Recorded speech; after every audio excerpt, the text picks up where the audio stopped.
జగనన్న అతను జనంలో హీరో అండి, ప్రజల నాయకుడు అండి.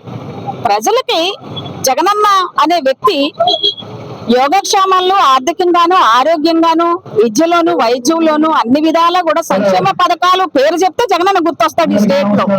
అంటే ఇప్పటి వరకు కూడా ఎన్నో గవర్నమెంట్లు వచ్చాయి కానీ ఎప్పుడు కూడా జగనన్న లాంటి పరిపాలన అయితే ఈ రాష్ట్ర ప్రజలకు ఎవరు అందించలేదు. ఆయన ఒక్కడే నాయకుడు. ఆ నాయకుడు అంటే ప్రజలందరూ ఉంటారు. మొన్న గెలుపు, కూటమి ప్రభుత్వం గెలుపనేది అది అందరికీ తెలిసిన విషయమే.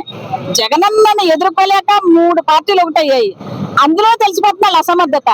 ఈ రోజు ఏంటంటే ప్రజలకు ఇస్తానన్న హామీలు నెరవేర్చలేదని ప్రజలు ప్రశ్నిస్తూ ఉంటే ఈ కూటమిలో ఉన్నటువంటి నాయకులు ఏం చేస్తున్నారంటే ఏదోటి ఎక్కడో కూడా ఏదో అల్లర్లు రేపేసి ప్రజల మైండ్ డైవర్ట్ చేసేస్తున్నారు.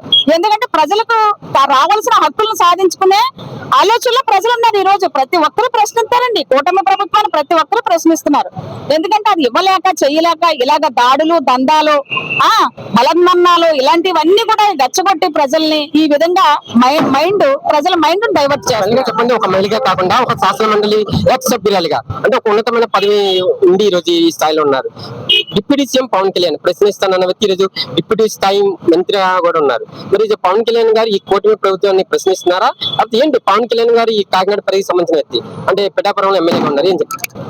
పవన్ కళ్యాణ్ గారు కూడా ప్రజలకు న్యాయం చేయాలని రావడం వచ్చాడు బయటకి.